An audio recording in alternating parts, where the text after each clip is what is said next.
Good evening, dreamer. Tonight, we drift into a silent meadow, where old wishes sleep under starlit skies. Let the soft mist carry you. Beyond the last silver ridge, where the world grew quiet and the winds forgot their names, there lay a meadow, a wide, endless place, brushed with a tender mist, where wishes long forgotten drifted like seeds upon the breathing earth. No one had marked it on any map. No roads led there, and no travelers spoke of it, yet, every so often, a heart heavy with yearning would find its way across the hills, drawn by a feeling more than a path, by a whisper more than a voice. In this meadow, the air was thick with the scent of lilacs and sweet moss. The grasses moved not with the gusts of wind, for there were none, but as if sighing in their own slow rhythm, rising and falling, as though the earth itself was breathing in sleep. Among these gentle waves of green and gold wandered a boy named Elian, whose days had grown too heavy, too tangled with questions no one could answer. His village was a quiet one, all stone cottages and crooked chimneys, but Elian had always felt, somehow, that something was missing, like a star swallowed by morning clouds.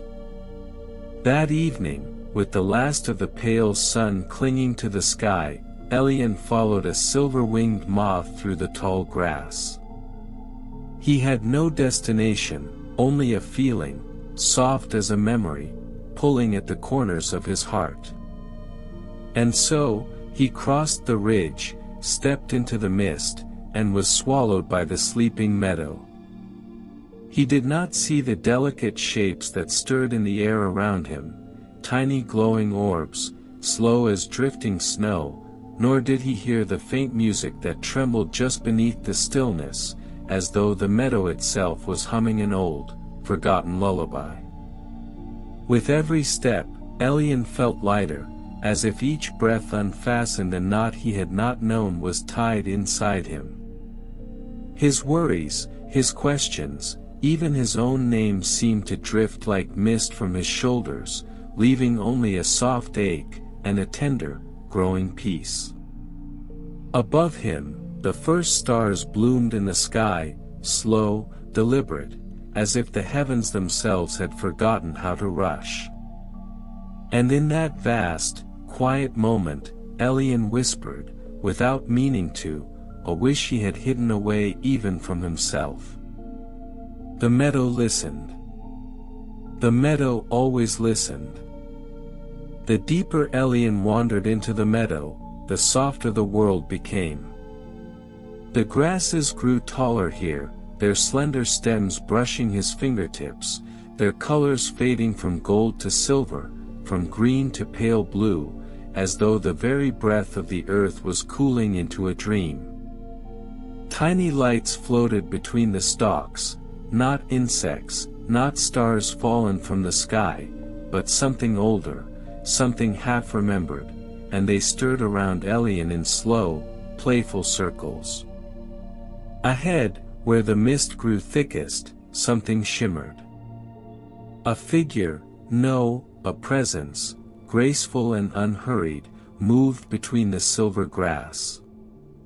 A white deer stood there, taller than any creature Elian had ever seen, its antlers woven with hanging threads of moonlight, its coat glimmering with a faint, inner glow. Its eyes, deep and ancient, seemed to hold all the seasons of the world, all the summers and winters and soft, forgotten springs. For a long moment, boy and deer simply gazed at one another, wrapped in the hush of the meadow.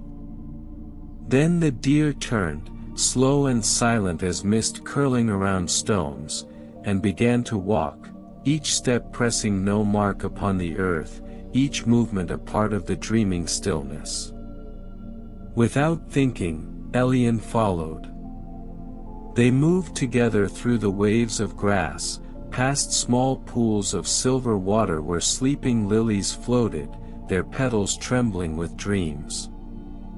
Everywhere they passed, the mist grew clearer, revealing glimpses of the meadow's secret, wishes, real wishes, resting like tiny seeds along the ground, their surfaces glistening with soft light. Some were cracked open, unfurling tiny vines of hope, others remained closed, wrapped tightly in threads of longing. Elian felt their whispers as a shiver on his skin, promises, dreams, sorrows, all breathing around him in a language older than words. The deer led him to a low hill at the heart of the meadow, where the stars, the mist, and the earth seemed to gather and hum together in soft, patient unity. And there, with a slow tilt of its head, the white deer invited Elian to listen, truly listen, to what the wishes had to say. Elian knelt in the silver grass, the mist curling around him like a soft, endless breath. The white deer stood nearby, motionless as a statue carved from starlight, its deep, endless gaze turned toward the sleeping earth. The hill was not high, only a slight swelling of the meadow, but standing upon it, Elian felt as if he could hear the heartbeat of the world. Beneath his fingertips, the ground was warm, humming with a low, steady music, a song of all the wishes that had ever been planted here, all the hopes that had drifted like seeds across time and sorrow. Closing his eyes, Elian placed his palm flat upon the earth. And the wishes spoke. They spoke not in words, but in soft images, in scents and colors and sensations that brushed against his thoughts like the wings of dreaming birds. He saw a small child, weeping by a river's edge, wishing for a friend who would never leave. He felt the warmth of an old woman's hope, the hope for one more spring, one more orchard in bloom. He tasted the salt of a sailor's longing for home, smelled the sweetness of a boy's dream of learning the language of the stars. Each wish was a tiny light, bright for a moment, then fading, as if it had been sung into the sky and forgotten. Elian's chest ached with the beauty and sadness of it, for so many wishes had been left behind, lost or abandoned, sleeping forever under the tender watch of the meadow. But there was no sorrow here, not truly. The wishes were not lonely. They were not bitter.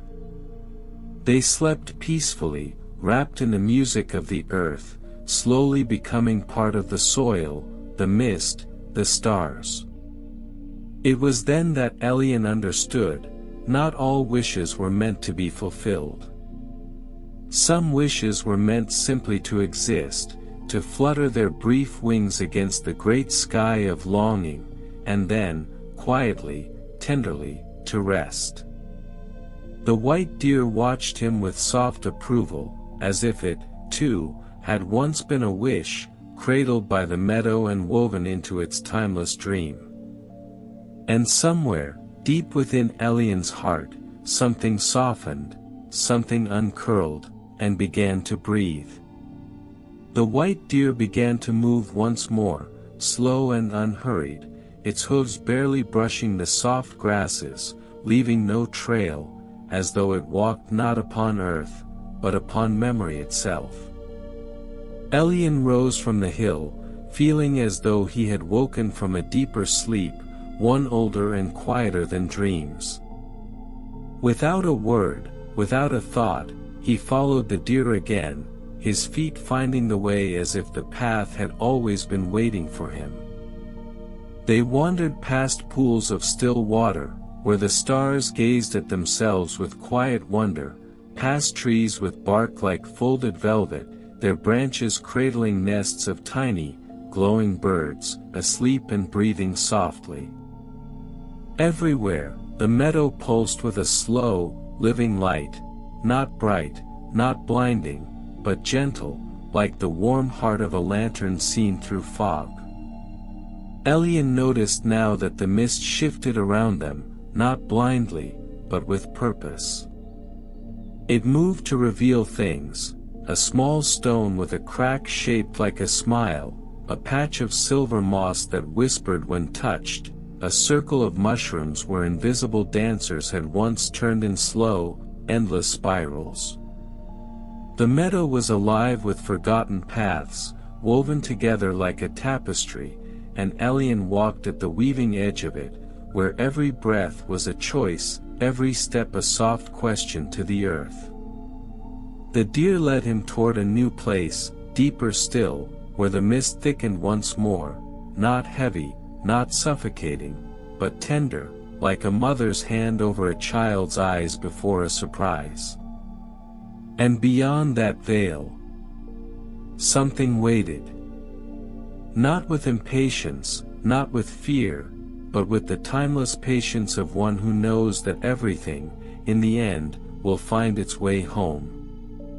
Through the last curtain of mist, they entered a hollow, a small valley hidden within the meadow, where the air was sweeter, heavier with the scent of rain and blooming night flowers. In the very center of the hollow stood a tree, vast beyond reckoning, its trunk wide enough to hold an entire house within its embrace, its bark glimmering softly, as if woven from threads of midnight and pearl. From its towering branches hung thousands upon thousands of tiny lights, not fruit, not leaves, but wishes, each one gently cradled in a fragile cocoon of silver threads. The keeper of wishes sat at the foot of the tree. She was neither old nor young, her face was timeless, like a song sung for the first time yet remembered forever.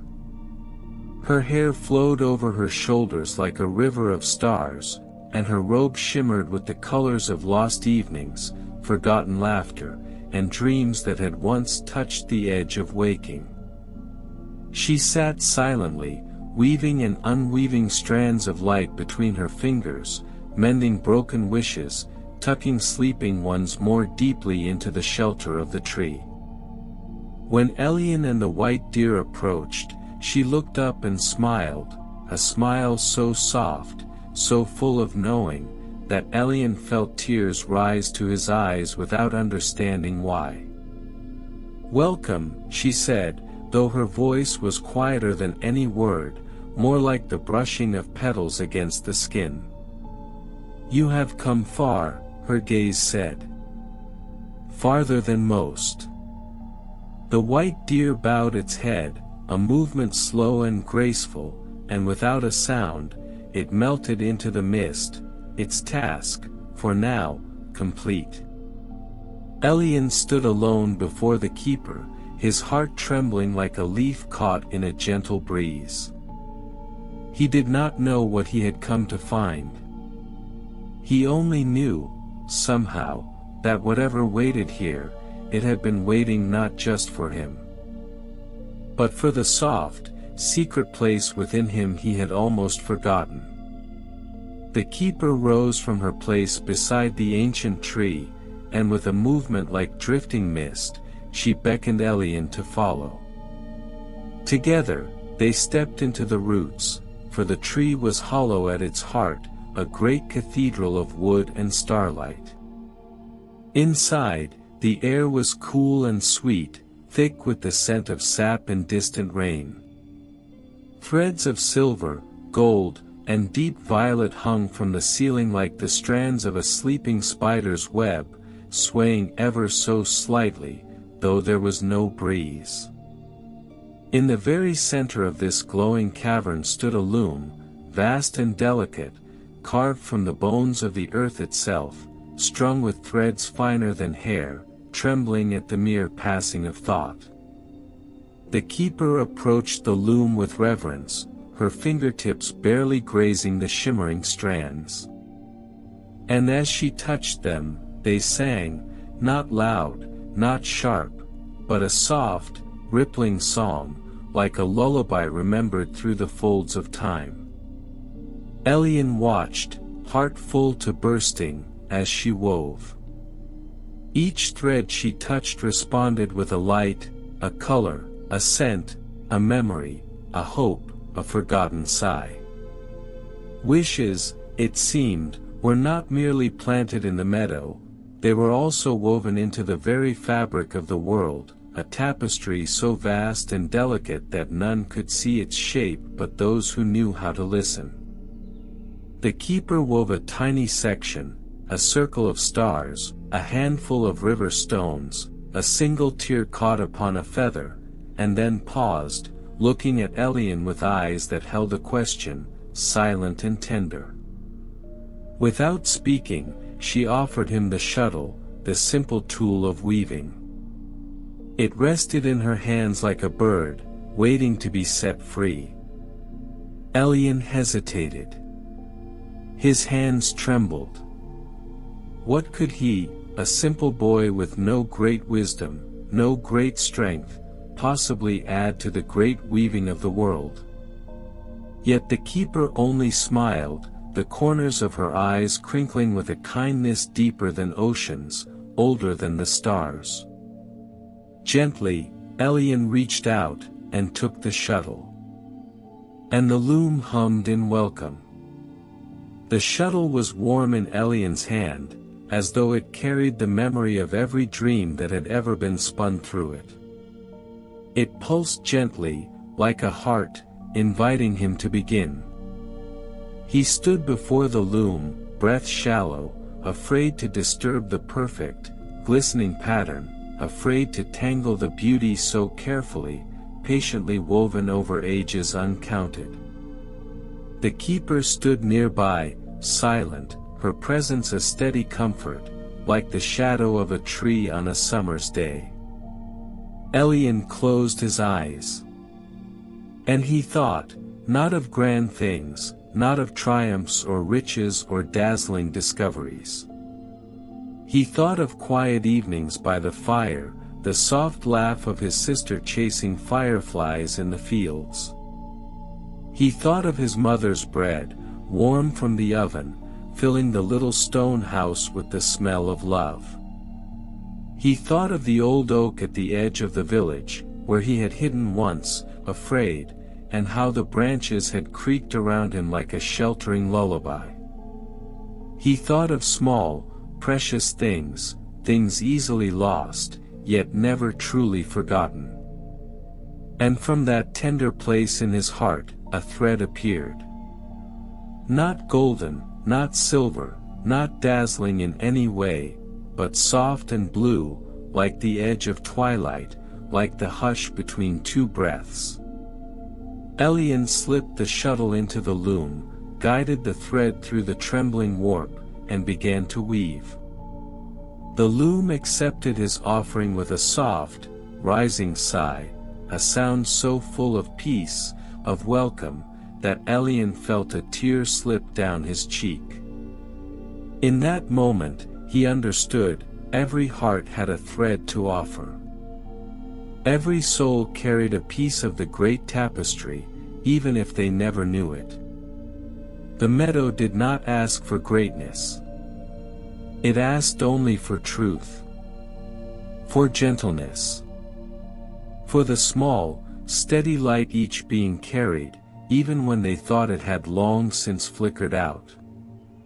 And so Elian wove, slowly, tenderly, breathing life into his place in the endless, dreaming world.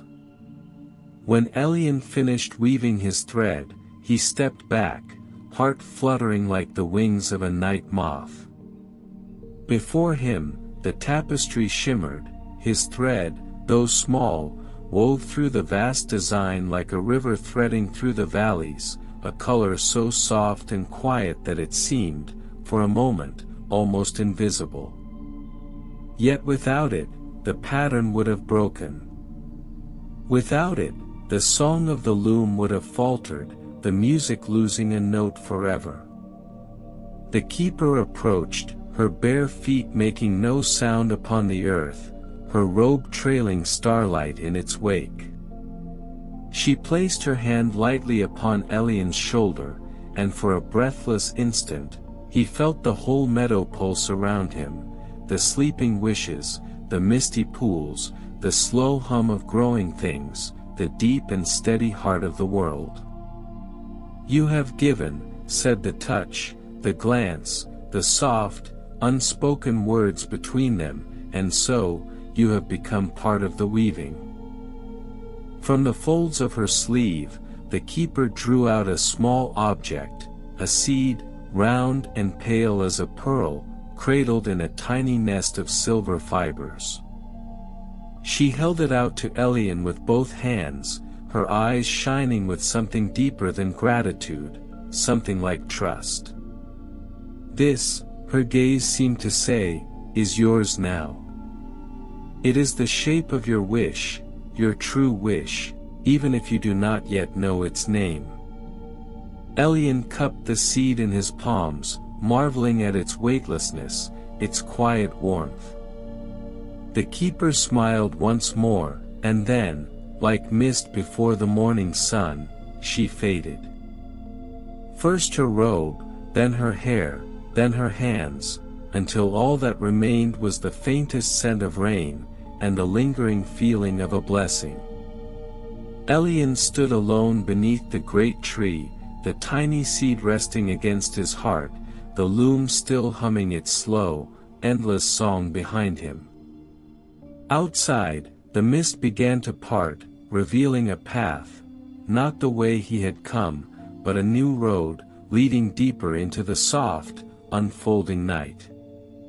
Elian stepped carefully down the path, the seed still cupped gently in his hands, as if it might take flight at the slightest breeze.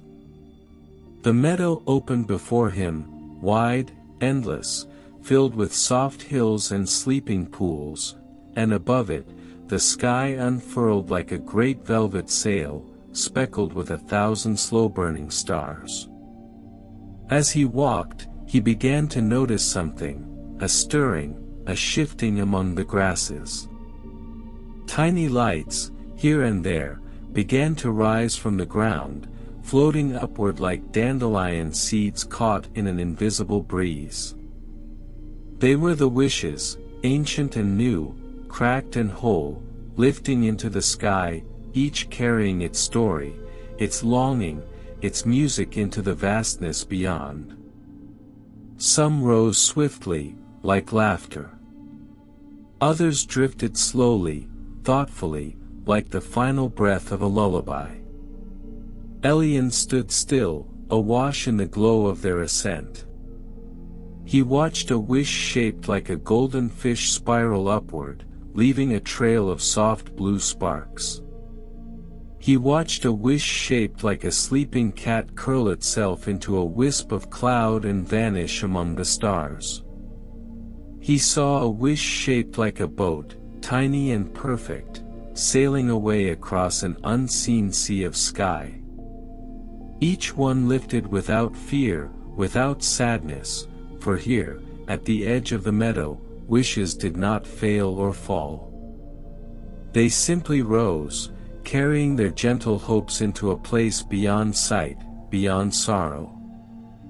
The seed in Elian's hands pulsed once, a tiny heartbeat of light, and he knew, it, too, would one day take flight. But not yet. First, it must be planted. First, it must be given a place to grow. Elian cradled the tiny, glowing seed close to his chest as he walked, the soft earth springing gently beneath his bare feet. All around him, the meadow breathed, in slow, shimmering waves, as if the very soil, the very air, were dreaming along with him. He wandered until he came upon a clearing, small and round, bordered by silvery wildflowers that swayed without any wind. In the center of the clearing, the ground dipped into a soft hollow, covered in moss as pale as moonlight. Without thinking, without fear, Elian knelt there. The seed pulsed again in his palms, a soft, eager thrum, as though it, too, recognized this place. This moment. Carefully, he pressed his fingers into the warm, living earth. It parted easily for him, the soil rich and dark beneath the mist. He placed the seed into the hollow, covering it with a gentle sprinkle of moss and earth, as one might tuck a sleeping child into bed. As he did, a warm light bloomed from beneath the ground, a golden glow, slow and steady, that spread outward in soft rings, brushing the tips of the wildflowers, sending tiny sparks into the cool night air. Elian sat back on his heels, watching in wonder. The ground where the seed rested began to hum, a music too deep for the ears, felt only in the heart, and a small shoot of green unfurled from the soil, reaching toward the stars with a grace both ancient and newborn. The shoot blossomed into a single, breathtaking flower, its petals a blue so deep they seemed to hold all the skies Elian had ever seen, all the oceans he had ever dreamed of. At the heart of the flower, a soft light pulsed, keeping time with his own heartbeat, as if the flower had taken a piece of him and made it eternal. Elian smiled, a smile that felt as though it had been waiting inside him all his life, just for this moment. And somewhere, far above, a new star blinked softly into existence. The night deepened, rich and endless, and the meadow whispered around him, a sigh of contentment, of welcome, of quiet pride. Elian stood, his hands still tingling from the magic of the planting, and turned slowly in the misty clearing. The white deer had returned, its glowing form standing just beyond the circle of wildflowers, watching him with deep, luminous eyes. Elian approached, feeling no fear, only a quiet certainty, as if he had known the deer all his life, in dreams he had never remembered until now. The deer lowered its head, inviting him once more to follow. He climbed onto its strong, silken back, the deer's body warm beneath him, pulsing with the same ancient music that filled the earth, the sky, and the stars. The deer moved forward, slow, measured steps, carrying Elian through the breathing mist, through the fields of sleeping wishes, past the pools of silver water and the nests of dreaming birds. As they traveled, the meadow seemed to fold itself away behind them, the paths closing, the grasses sighing in farewell, the mist thickening into a gentle veil of forgetting. Not a sadness, no, never sadness, but a soft, inevitable parting, like the last notes of a lullaby fading into a sleeping mind. Ahead, the first hints of dawn began to brush the sky, faint strokes of lavender and palest gold. The stars dimmed, the mist thinned, and the earth, so full of ancient music, began to hush itself, preparing for another day. Elian leaned into the white deer's warm neck, feeling the slow, steady rhythm of the world carry him onward, not away from the meadow, but deeper into its gift, into its song, into its endless, gentle dream. The meadow slipped away behind them, a gentle exhalation of light and mist, leaving only a memory, soft, golden, and woven into the seams of Elian's heart. The white deer carried him to the ridge where his journey had begun, the silver grass parting without a sound, the last stars shimmering like sleepy candles above. As the first true light of morning brushed the hills, Elian slid from the deer's back, his feet finding the familiar earth of home once more. The deer bowed its graceful head, a farewell, a blessing, and then, like mist touched by sunlight, it faded into the morning haze, leaving only the faintest shimmer of silver in the air where it had stood. Elian stood for a long moment, feeling the coolness of the dawn wrap around him, the soft murmur of the village stirring in the distance. In his chest, the memory of the seed, the glowing blue flower, pulsed quietly, a warmth he could carry with him always. The meadow was not a place he could return to by roads or footsteps. It lived now inside him, in the hush between heartbeats, in the slow drift of clouds across a summer sky, in the silent wishes whispered into the breath of the world. He smiled, soft and sure, and began to walk home. The path wound through fields of dew-soaked grass, past the old oak tree whose branches, he now noticed, hummed faintly with the music of unseen threads. Past cottages with smoke curling gently from their chimneys, past gardens heavy with the scent of basil and rain. Everything was the same, and yet, everything was different. For Elian now carried a piece of the meadow within him, a thread in the great weaving of all things, a gentle reminder that every wish mattered, even the smallest, that every hope, every kindness, every quiet dream wove itself into the great, breathing song of the world. And sometimes, when the mist was thick, and the stars shy, and the winds forgot their names, he could feel it again, the meadow, sighing softly, waiting patiently, singing through the spaces between all things. Waiting for the next heart, weary, tender, full of unnamed longing, to find its way across the hills, and to remember. To wish. And to dream. Across a sea of mist, a quiet island waits, where gentle giants hum songs to the stars. Come, and rest among them. Far across the endless sea, beyond the maps that sailors dared to draw, there floated an island, wrapped forever in a veil of soft, silver mist. No compass could find it, no star could guide a ship there. It drifted quietly, a dream of green hills and golden sands, hidden from the noise of the world. They called it the Island of the Gentle Giants, though few had ever seen it, and fewer still believed it was real. But it was real.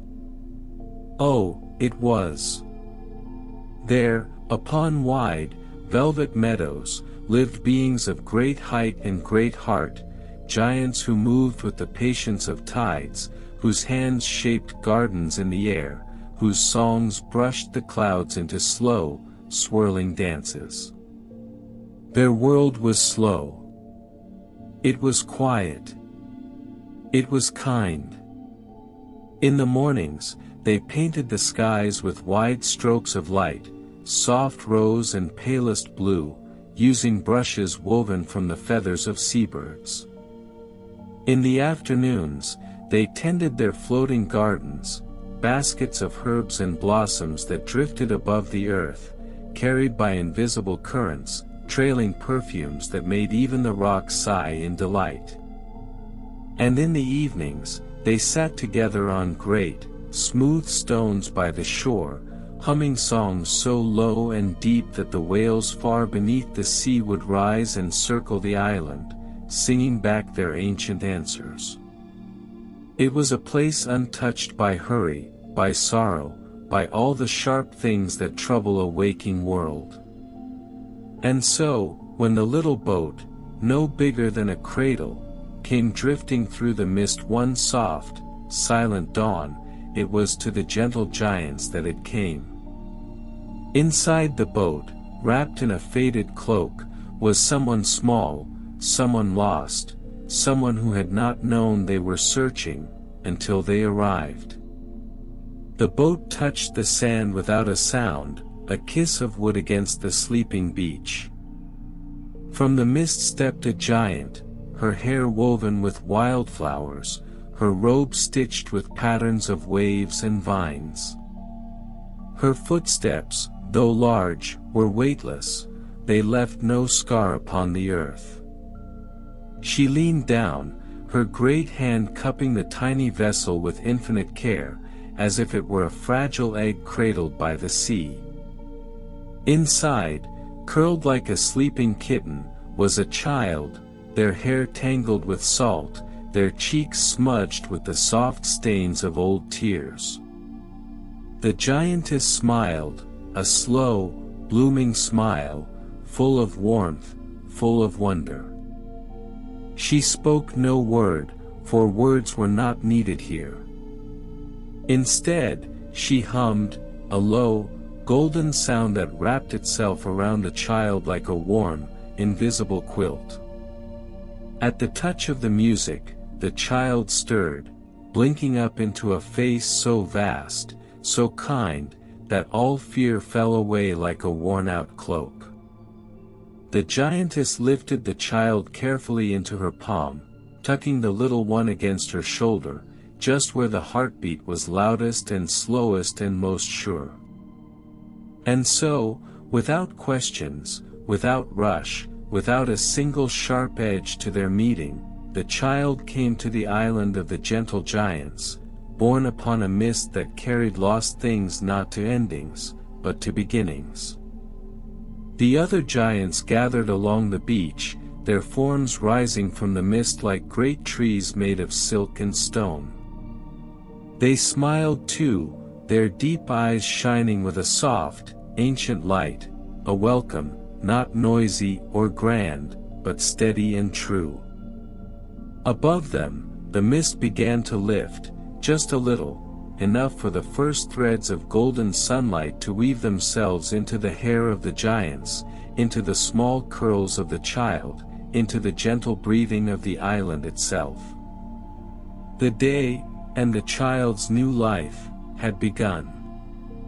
The giantess carried the child across meadows that shimmered with dew, each blade of grass catching the morning light like a tiny prism. The island was waking, not with noise or hurry, but with slow, careful movements, vines unfurling from their nightly sleep, flowers turning their faces toward the sun, rivers sighing softly in their beds of stone. The other giants followed at a distance, their steps so light that even the wildflowers did not bend beneath them. They spoke in low murmurs, voices like the rustle of wind through tall grass, their language full of pauses, of listening, of breathing. The giantess brought the child to a grove, a place where the trees grew wide and low, their branches weaving together into a living roof of green and gold. There, in the soft hollow beneath the trees, a bed had been made, a nest of moss and soft woven vines, sprinkled with petals and feathers gathered from the morning. The giantess knelt, her knees pressing gently into the earth, and laid the child in the cradle of green. She sang again, her voice a thread of warmth winding through the cool shadows, a song without words, only feeling, safety, belonging, rest. The child, though still tangled with the sorrows of the sea, sighed and turned into the softness, their small hands curling like seashells against the moss. The giants settled around the grove, sitting in slow circles, watching over the child with steady eyes, not to guard, not to judge, but simply to be near. Above, the branches swayed with the lazy breeze, and a few drops of dew fell, landing like tiny kisses on the child's brow. The island exhaled. The mist thinned further. The sky opened its hands in welcome. And somewhere deep beneath the earth, the roots of the island, the old, dreaming heart of it, felt the child's presence, and smiled. Days, on the island of the gentle giants, did not pass in rushing torrents as they did elsewhere. Here, time was a slow river, winding between stones polished smooth by patience. The sun wandered through the sky, trailing golden threads in its lazy wake, and the tides breathed in and out like a sleeping creature.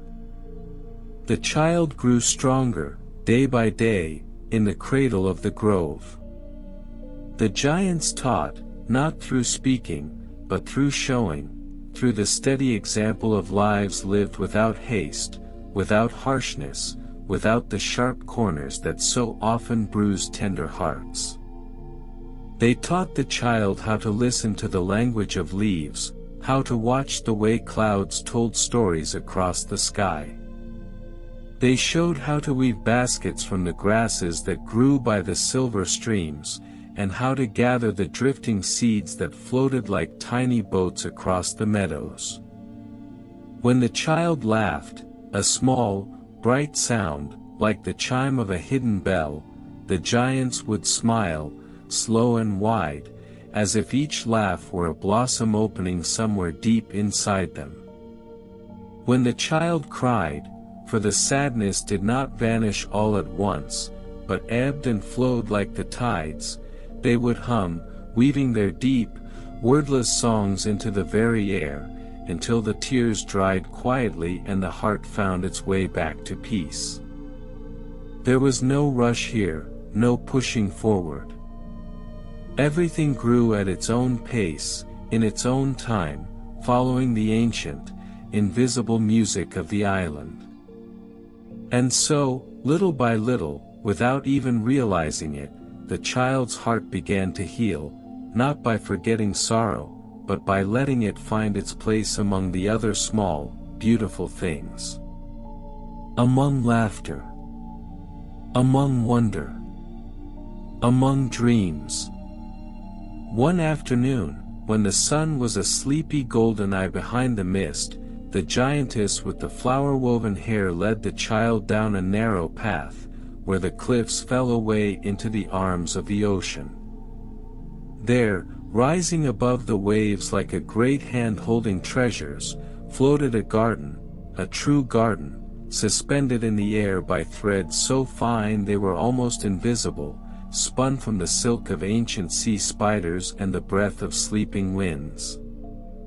The garden swayed gently, cradled by the endless breathing of the sea. There were vines heavy with purple fruits, leaves as wide as sails, flowers whose petals shimmered with hidden rainbows. Small silver birds darted between the hanging roots, their songs no louder than the hush of the waves against the stones. The child gasped, the sound breaking from them like the first crack in a seed's shell.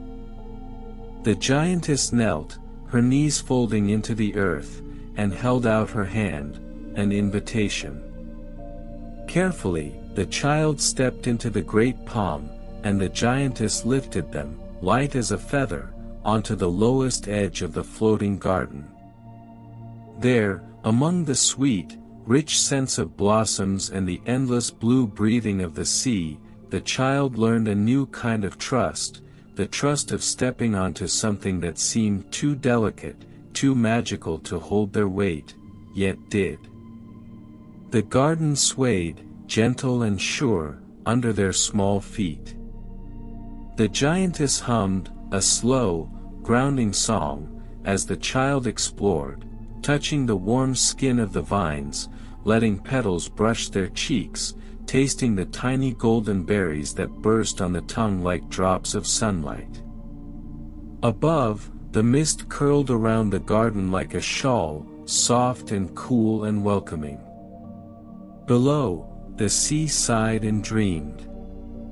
And in that dream, the child wove their laughter like a thread of silver through the slow dance of air, water, and earth. As days folded into nights and nights back into days, slow and seamless as the drifting of clouds, the child learned another secret of the island. The wind spoke. Not in words, not in sounds that could be captured or held, but in shapes, in touches, in long, curling strokes of breath that brushed against the skin, the hair, the heart. The giants listened always. They would stand upon the cliffs, their arms lifted, their faces serene, and let the winds pour over them like water, soaking into their bones. The child, curious, mimicked them, lifting arms too small to catch much, closing eyes too new to see the unseen, and in time, they, too, began to hear. Not with the ears, but with the body, with the soft, trembling place beneath the ribs. One wind, warm and golden, carried songs from distant shores, lullabies hummed by unseen mothers, laughter of unseen children chasing fireflies along hidden streams. Another wind, cool and blue, carried dreams, dreams of trees so tall they brushed the stars, dreams of rivers that sang to the stones. And yet another, deep and green, carried the memories of the earth itself, the slow, ancient turning of seasons, the patient wisdom of roots that had waded through 1,000 storms. The child learned to dance in the winds, small feet padding across the mossy ground, arms wide, face lifted, not to master the air, but to move with it, to become part of its endless telling. And the giants would smile, deep and slow, watching the little figure spinning among them like a bright, living thread stitched into the great, breathing fabric of their world. For here, there was no need to conquer the winds. Here, one simply joined them. And in joining, one was never lost. One evening, when the light turned honey-soft and the sky was brushed with the faintest strokes of violet, the child was led to a place known only to the giants, a hollow in the hills, where a single stone stood. The stone was ancient, worn smooth by endless rain and sighing winds. It leaned slightly, as though weary from long years of keeping secrets. Around it, the grass grew in thick, velvety waves, and the mist curled in slow spirals, moving as if it, too, were listening. The child stood before the stone, small and silent, feeling the slow pulse of its presence, not cold, not heavy, but full of something deep and endless, like the stillness at the heart of a dream. The giantess, the one with the flower-woven hair, knelt beside the child and touched the stone with the flat of her great hand. The child copied her, pressing a small palm against the cool surface. At first, there was nothing but the feeling of stone, solid and quiet. But then, slowly, softly, something stirred, not a voice, not a sound, but a feeling, as if the stone were breathing out a memory, a thought too old for words. The child felt the weight of old songs, songs sung by rivers before they were rivers, by mountains before they had names. They felt the patient dreams of seeds waiting in darkness, of stars folding themselves into the black velvet of night. The stone held all these things, not trapped, not hidden, but cradled, waiting for anyone quiet enough, still enough, to hear. The child closed their eyes and leaned their forehead against the stone, breathing with it, feeling the slow music of the world hum its way into their bones. Here, nothing was forgotten. Nothing was wasted. All things found their place. And in the deep hush that followed, the child's heart unfurled, another thread stitched into the island's endless, breathing song. That night, as the moon lifted herself slowly into the sky, round and golden as a ripe fruit, the giants gathered by the shore. The child, wrapped in a cloak woven from sea grass and feathers, sat cradled in the crook of the giantess's arm, watching as the mist parted, and the ocean revealed itself, dark, endless, breathing softly beneath the stars. Out on the water, far beyond the reach of sight, a sound began to rise. Low at first, so low it trembled against the ribs, rather than the ears, and then higher, swelling into long, winding songs that wove themselves into the mist and the sky and the sleeping earth. The whales had come. Their songs were slow rivers of sound, full of longing and memory and soft, wordless wonder. They sang of journeys across black waters lit by stars, of meetings and partings and the great, slow turning of the deep. The giants answered, not with words, but with hums and deep, vibrating chords, joining their voices to the whales in an ancient, endless conversation. The child felt the music wrap around them, through them, lifting them beyond the island, beyond the sea, into a place where time had no edges, where dreams drifted like golden leaves across a velvet sky. They nestled deeper into the giantess's warmth, eyelids fluttering, breath slowing to match the slow, ancient rhythm of song and tide and mist. Tonight, the whales sang not of sorrow, not of searching. Tonight, they sang of belonging, of home. And the child, wrapped in song and sea-scented mist, dreamed themselves into that home, a place without fear, without haste, stitched gently into the endless, breathing heart of the world. When morning slipped quietly over the island, painting the mist in hues of rose and pearl, the giants awoke not with alarms or shouts, but with slow stretches, long yawns, and quiet smiles. The child, still wrapped in the warmth of the night's songs, was carried to a special place, a circle of bare earth, untouched by gardens, by paths, by hands. This place was waiting. The giantess knelt, her great hands cupped around a small bowl woven from reeds. Inside it were seeds, tiny, trembling with unseen light, each one a silent wish. She offered the bowl to the child, her smile full of trust. The child understood without words. Kneeling in the soft, breathing earth, they reached into the bowl and took a handful of seeds. Their fingers trembled slightly, not with fear, but with something sweeter, something like awe. One by one, they planted the seeds. Not in neat rows, not in tight patterns, but wherever the hand felt moved to press them into the soil. A small cluster here, a single brave seed there, a swirling path tracing the forgotten songs of the whales and the winds. The giants watched, humming low songs of blessing. When the last seed was pressed into the earth, the child sat back on their heels, smudges of soil on their palms, their knees. And the island listened. The earth pulsed gently beneath their fingertips. Tiny shoots pushed upward, not harshly, not rushed, but with the slow, patient strength of all living things that have been deeply, tenderly loved. Leaves unfolded like sighs. Petals whispered open, colors deep as the ocean and soft as dreams.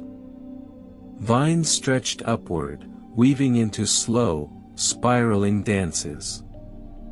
The garden was not tidy. It was not ordered. It was wild, and warm, and alive, a garden grown by dreams, by songs, by the slow, steady heartbeat of the island itself. And the child, sitting among the newborn flowers, smiled, the kind of smile that grows from the inside out, quiet and endless as the mist.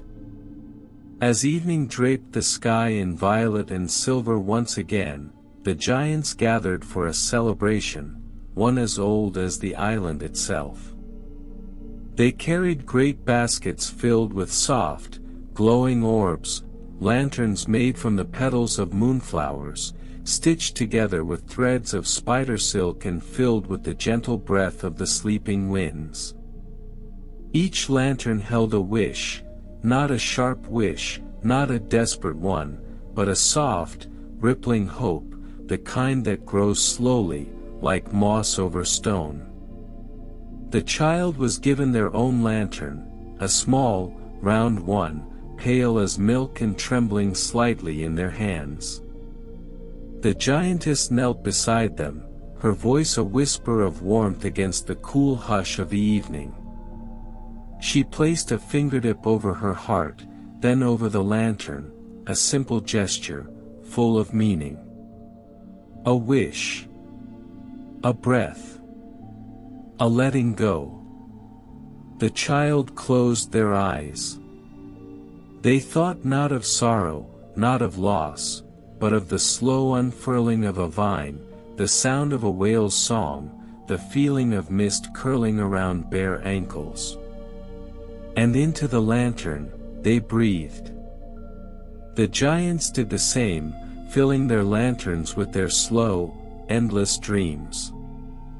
When all was ready, the giants and the child stood together on the cliffs. One by one, they released their lanterns into the sky. The orbs rose slowly, like bubbles rising through deep water, lifting their soft lights into the deepening twilight. The sky filled with their glow, a gentle river of stars floating upward, joining the real stars waiting patiently above.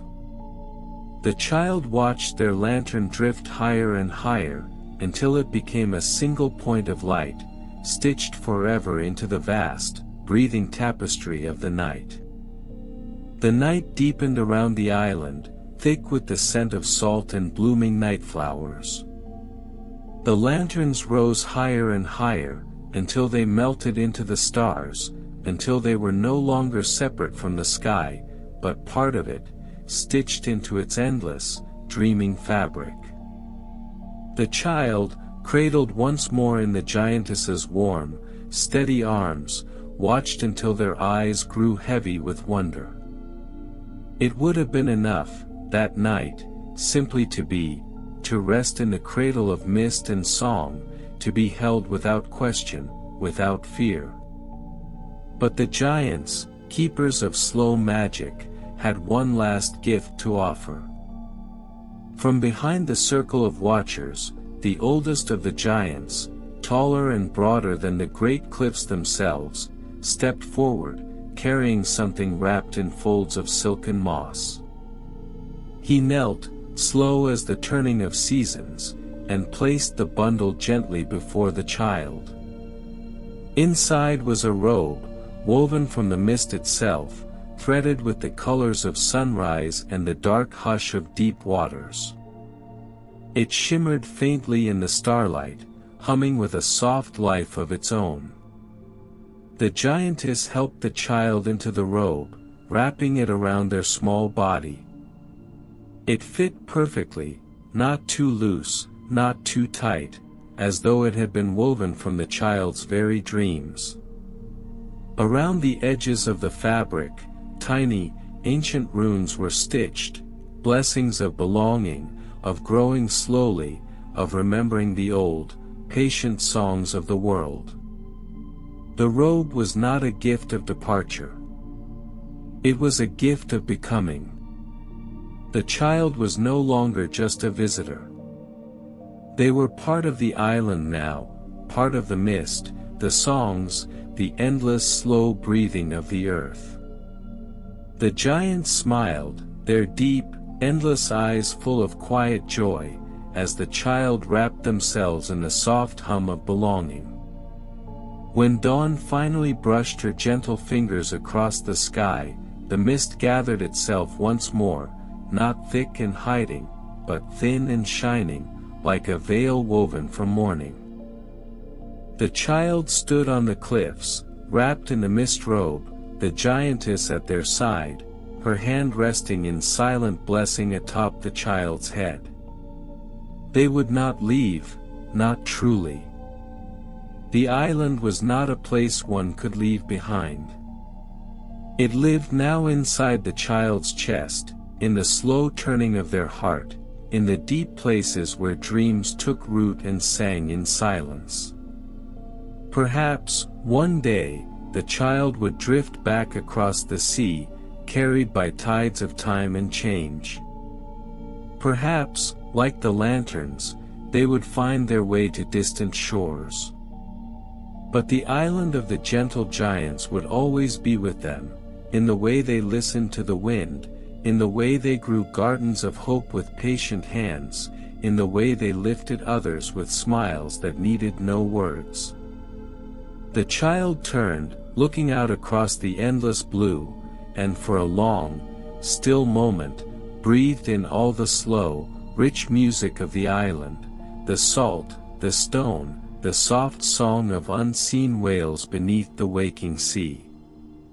And as they breathed, the mist lifted higher, carrying the island into the light of a new day, not gone, not lost, but simply waiting, always, at the soft edge of the dreaming world. Waiting for any soul who needed to remember that growing slowly is not weakness. That kindness is a great, wild strength. And that the gentlest dreams are the ones that endure forever. And so, the child, clothed in mist, wrapped in belonging, humming the slow, endless song of the earth, turned their face to the rising sun, and smiled. Beyond forgotten hills, a forest hums with honeyed air. Step into the golden mist, and find your way back to wonder. At the quiet edge of the world, where the hills folded like soft blankets and the sky forever tasted of sunlight and rain, there lay a forest. No path led directly to it. No map spoke its name. It was a place one stumbled upon, not through seeking, but through the slow drifting of a heart weary from too much noise, too much hurry. The honey forest, they called it, though few ever found it, and fewer still remembered the way once they left. Its trees were tall, their trunks smooth as river stones, their bark the color of warm bread, touched with a faint, golden shimmer. From their branches, thick vines draped like shawls, heavy with honey that glistened in the dappled light. The air there was thick with sweetness, a scent that filled the lungs and the mind with dreams of soft places and slow afternoons.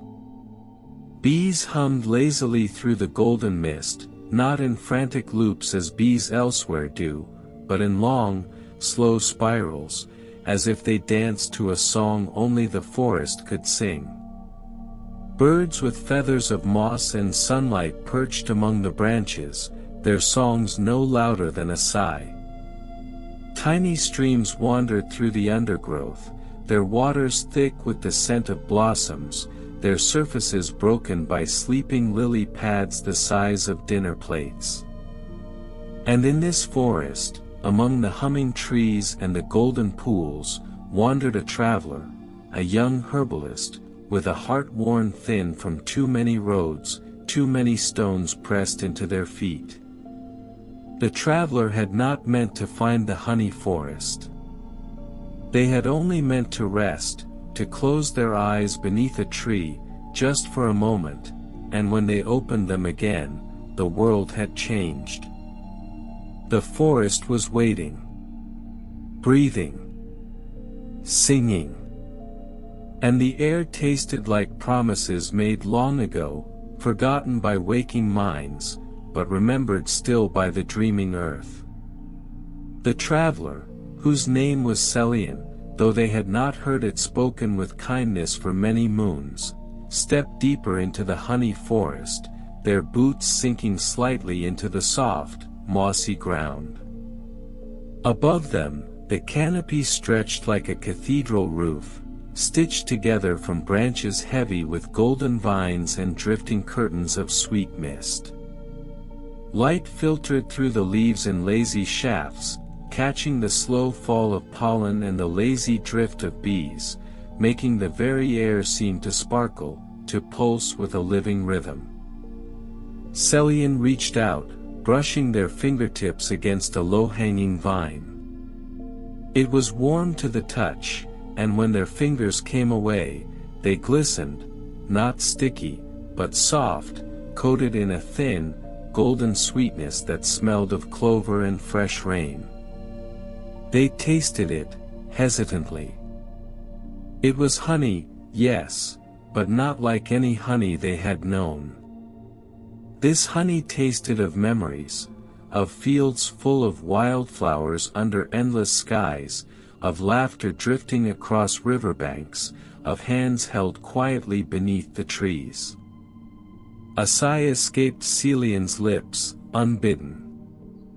For the first time in what felt like a lifetime, the weight inside their chest loosened, the old knots of worry and weariness beginning to untangle. The forest hummed its low, endless song, a sound that came not from any one place, but from everywhere at once, from the ground, from the trees, from the golden air itself. Celian walked on, slow and unhurried, following the invisible threads of the music deeper into the heart of the forest. Here and there, they passed strange and wonderful sights. A glade where the bees built hives shaped like teardrops, each one glowing faintly from within. A hollow tree whose trunk was filled with sweet-smelling smoke that curled lazily into the sky. A pool where tiny golden fish leapt and twirled, leaving ripples that sang like tiny bells when they touched the shore. And with each step, Celian felt themselves shedding layers of old sorrow, as if the forest, with its golden breath, was slowly unburdening them. Slowly teaching them how to breathe again. The further Celian wandered, the thicker the air became, not heavy with heat, but thick with scent, clover, chamomile, wild orange blossom. It filled their lungs with every breath, filling the spaces where tiredness once clung, easing the old aches that no medicine had ever truly soothed. As they followed the winding path, though no path was truly marked, Celian came upon a clearing, wide and sun-dappled, where the trees bent low, their branches forming graceful arches overhead. In the center of the clearing stood a small, round house, a house made not of stone or wood, but of woven vines and wax, golden and glowing in the drowsy light. Outside the house, tending to hives that shimmered like spun glass, was the beekeeper. The beekeeper was neither young nor old, neither man nor woman, but something in between, something timeless, stitched together from sunlight, moss, and old songs forgotten by hurried towns. Their hair was the color of ripe wheat, their clothes stitched from the petals of fallen flowers. Bees circled them lazily, weaving in and out of the folds of their sleeves, their hums blending with the slow beat of the forest's heart. The beekeeper looked up as Celian approached and smiled, a slow, knowing smile, as warm as fresh bread. No words passed between them, none were needed. Instead, the beekeeper extended a hand, palm up, where a single honeybee rested, wings folded, its tiny body pulsing with life. Celian bent low and gazed into the bee's deep, dark eyes. And in that moment, they felt the forest hum through them, a connection, a threading of invisible cords between them, the trees, the flowers, the very breath of the world. The beekeeper's smile deepened. Celian had been seen. Celian had been welcomed. The beekeeper led Celian beyond the clearing, into a hidden grove where the trees grew so close together that their trunks touched, forming a great circular hall. Here, the light was dim and golden, shifting like liquid on the forest floor. The air was cooler, heavy with the scent of beeswax and sleeping flowers. In the center of the grove rose a hive unlike any Celian had ever seen. It towered above them, spiraling upward like a living sculpture, woven from vines, wax, and threads of light. Its surface rippled gently, as if breathing, and from within came a faint, musical humming, not the sharp buzz of busy hives, but something slower, softer, almost like a lullaby. The beekeeper approached the hive and placed a hand lightly upon it. At once, the hum deepened, the surface of the hive pulsing outward in slow, rhythmic waves. Celian stood very still, heart trembling softly in their chest. The beekeeper turned and gestured, an invitation. With careful steps, Celian approached and pressed both palms against the living hive. And in that moment, the whispers began. Not loud, not urgent, but soft, like the brush of silk across skin, like rain tapping at the edges of sleep. The hive whispered dreams. Dreams of fields under endless suns, where golden grasses swayed in slow dances. Dreams of rivers that sang of forgotten summers, of forests that cradled sleeping stars. Dreams of laughter, thick and sweet as honey, threading through the warm spaces between friends. Celian closed their eyes. And for the first time in many long seasons, they dreamed not of wandering roads or empty hands, but of belonging, of roots winding gently into the soft, forgiving earth. After the whispers faded into the humming earth, the beekeeper beckoned Celian onward, deeper into the forest where the trees grew taller, their trunks spiraled with vines heavy with blossoms. There, in a glade wide as a dream, the forest had prepared a feast. Tables, formed from broad leaves and low branches, curved naturally from the earth. Plates woven of bark and wax cradled fruits that shimmered like jewels, figs dripping with golden syrup, berries that pulsed with soft inner light, breads that smelled of rosemary and sunlight. Honey pooled in tiny bowls of stone, thick and warm, catching the last golden sighs of the afternoon light. The air buzzed softly, bees, too small and gentle to fear, weaving slow, intricate dances above the feast, dipping low to sip nectar from the heavy blooms. Celian stood at the edge of the glade, heart full, breath caught in wonder. The beekeeper smiled again, and with a gesture slow and grand as the unfurling of a fern, invited Celian to sit.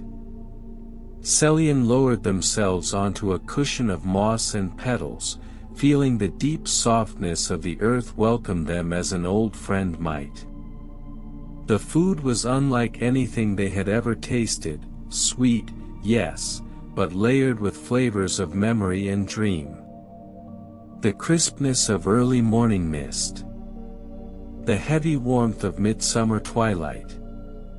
The salt of distant tears turned to laughter. With every bite, Celian felt their spirit knit more deeply into the soft, breathing fabric of the honey forest. Not as a visitor. Not as an outsider. But as a thread, woven gently, patiently, into the endless, singing cloth of the forest's ancient heart. As the sun sagged low behind the golden canopy, the bees gathered. Not in frantic swarms or hurried clusters, but in a great, slow spiral, a dance older than the trees, older even than the songs stitched into the soil.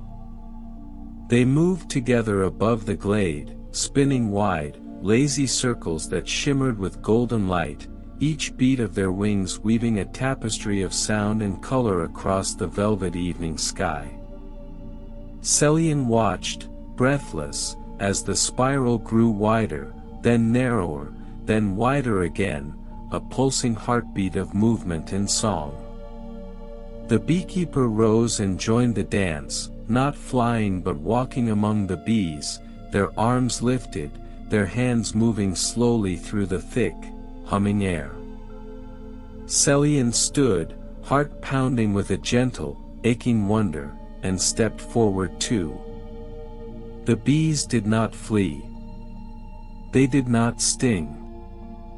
Instead, they moved aside just enough to welcome, to weave Celian into their slow spiral, into their ancient, endless dance. Celian turned slowly, arms wide, feeling the golden mist on their skin, feeling the hum of 1,000 tiny hearts beating in slow, perfect rhythm with their own. Around and around, the glade turned, the bees weaving dreams into the falling dusk, the earth breathing a song too deep for ears but not too deep for the heart. And in that spinning, shining moment, Celian understood. Here, one did not rush. Here, one did not force the world to turn. Here, one learned to move at the pace of bees, of flowers, of dreams. At the slow, golden pace of belonging. When the dance at last slowed, like a spinning top coming to rest, the beekeeper touched Celian's shoulder with a hand light as a falling petal. Wordlessly, they beckoned again, leading Celian through a narrow archway of woven branches and humming vines, deeper still into the honey forest's heart. Beyond the archway lay a hidden grove, where the trees grew older, thicker, their trunks wide enough for 3 giants to wrap their arms around. Here, the air was cooler, touched with the scent of ancient moss and secrets never spoken aloud. At the center of the grove stood a great tree, taller, broader, older than any other, its bark folded and furrowed like the pages of a forgotten book. Carved into its roots, into its branches, into the smooth faces of its broad leaves, were names. Thousands of names. Some still glowed faintly, warm as breath. Others had faded into the bark, sleeping deeply beneath the surface. The beekeeper knelt at the foot of the tree, tracing a finger gently over a name, worn soft by time. Celian knelt beside them, heart full, breath slow. The beekeeper looked at them with a question in their eyes, a question as soft and sure as the heartbeat of the earth itself. Celian understood. The honey forest kept a place for all those who needed it, a place for their true name, the one not worn thin by the roads or shouted into cold winds, but the name whispered into the soil when they were born, the name stitched into the stars. Celian pressed a hand to the tree, and though no tool touched the bark, their name, their true name, etched itself softly into the living wood, glowing for a moment like sunrise through mist. The tree shivered gently, as if embracing them. And Celian, for the first time in many long seasons, felt truly, utterly known. After the name was given to the great tree, the beekeeper led Celian to a small clearing wrapped in golden vines and sleeping flowers. At the very center of the clearing was a pool, not of water, but of pure honey, so clear and so deep that it reflected the sky itself. The honey heart, it was called. Here, the honey was not harvested. It was not taken away. It was simply tended, honored, the beating heart of the forest's endless dreaming. The beekeeper knelt by the pool's edge, dipping their fingertips into the golden surface and touching them lightly to their brow, their chest, their hands, a blessing woven in the oldest language of all, gratitude. They turned and gestured for Celian to do the same. Celian knelt, the soft moss cool against their knees, and dipped their hands into the honey. It was warm, but not hot, and heavy with a sweetness so deep that it seemed to soak not only the skin, but the very bones beneath. Celian touched the honey to their brow, their heart, their palms, feeling the slow music of the forest weave itself deeper into their being. As they did, the bees gathered in a wide, slow circle around the clearing, their wings catching the last light of the setting sun, spinning it into gold and dreams and songs too soft for words. The honey heart pulsed once, gently. And Celian felt a promise sink into their bones, a promise without sharp edges or heavy chains, a promise that simply said, "Here, you are home. Here, you are enough. Here, you can simply be." As twilight draped the honey forest in velvet shades of violet and deep blue, Celian lingered beside the honey heart, feeling its warmth breathe against the coolness of the evening air. The beekeeper sat nearby, weaving tiny garlands of golden blooms and feather-soft leaves, their hands moving with the slow assurance of one who knew the rhythms of growing things. The bees, now mere shadows in the falling dusk, began to stir in a new way, not with the drowsy hum of daytime gathering, but with the deeper, swirling currents of evening. One by one, their tiny bodies lifted into the air, forming great, slow circles above the clearing. Then 2, then 10, then hundreds, a river of wings rising into the twilight sky.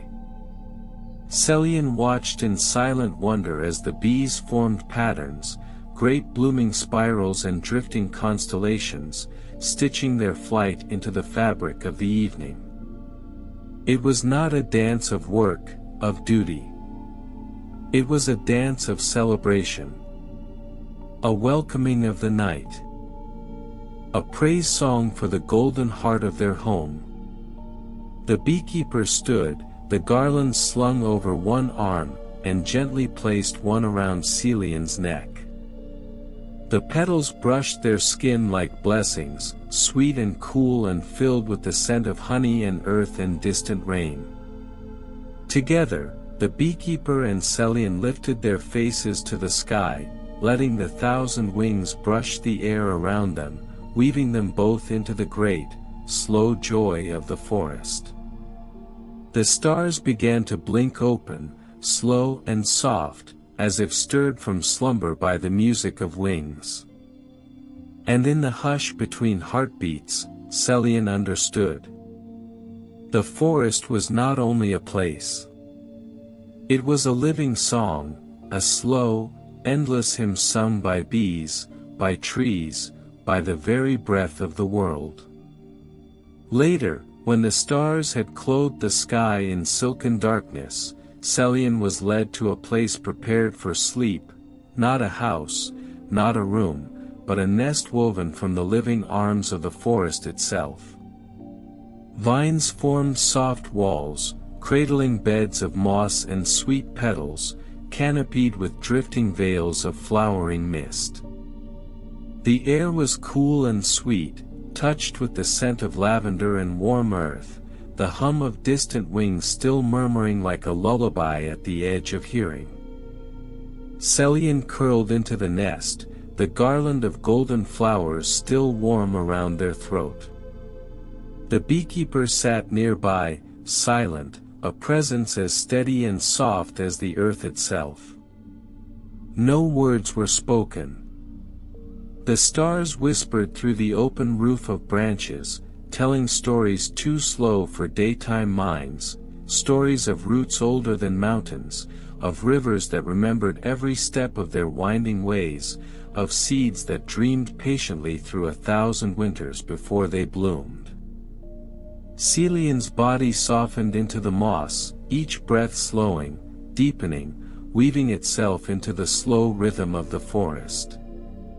In the last moments before sleep, They felt it, not a sound, not a sight, but a certainty as warm and real as the honey in the heart of the forest. They had found their home. Not by seeking, not by forcing, but by resting. By allowing themselves, at last, to be gathered in. The bees sang their slow, endless hymn. The trees breathed their patient dreams. And Celian slept, held by the golden heart of the honey forest, a dreamer stitched softly into the endless, humming tapestry of the world. Morning drifted gently into the honey forest, not with a loud fanfare of light, but with a slow, shimmering glow, brushing the treetops with soft gold. Celian stirred in the nest of moss and petals, the scent of fresh blossoms and sweet earth wrapping around their dreams like a soft shawl. When they opened their eyes, the beekeeper was already there, sitting quietly nearby, weaving another garland, this one brighter, threaded with the first blooms of the new day. Around them, the bees began a new dance, slower than the fevered rush of springtime hives, softer than the frantic work of distant fields. This was a dance of blessing. One by one, the bees spiraled low around Celian, their wings brushing the air with slow, deliberate strokes. Each pass left behind a faint shimmer, a memory stitched into the waking world, not seen, but felt, like the cool kiss of mist on a summer morning. Celian sat very still, hands open, heart open, breathing in the slow magic of the moment. The beekeeper smiled, that same slow, knowing smile, and touched Celian's brow, marking it lightly with a single drop of honey drawn from the heart itself. The drop sank into the skin like a seed into soft earth, a small promise that would grow in its own time, in its own way. Celian felt no rush, no pulling of destiny. Only the deep certainty that they were now part of something vast, slow, and endlessly kind. The bees circled higher, their hum lifting into the brightening sky, carrying Celian's new beginning into the weaving of the world. When the ceremony was complete, Celian rose, lighter than they had felt in many seasons, their spirit stitched with the golden threads of belonging. The beekeeper led them to the edge of the forest, where the trees grew thinner and the mist peeled away to reveal soft hills touched by sunlight. There, the honey forest whispered its last farewell, not with sadness, but with the gentle certainty of a place that knows it is never truly left behind. The beekeeper pressed something into Celian's hands, a tiny vial, warm to the touch, filled with honey so golden it seemed almost alive. A gift. A memory. A piece of the forest to carry into the wide, wondering world. Celian tucked the vial close to their heart, feeling its soft thrum against their ribs. The beekeeper bowed low, vines and blossoms trailing from their hair like the banners of old celebrations, and then turned, vanishing into the golden depths of the forest without a sound. Celian stood for a moment, listening to the last lingering hum of bees, the last soft sigh of honey-sweet winds. Then, with steps slow and sure, they walked into the morning. The sunlight kissed their skin, the hills opened their arms, and the world stretched wide before them, a tapestry waiting to be touched, to be dreamed into, to be slowly, gently woven with their own golden thread. And somewhere deep behind them, hidden in the mist and endless singing of wings, the honey forest continued to hum, waiting, always, for the next tired soul who might stumble upon its soft, golden heart, and be healed.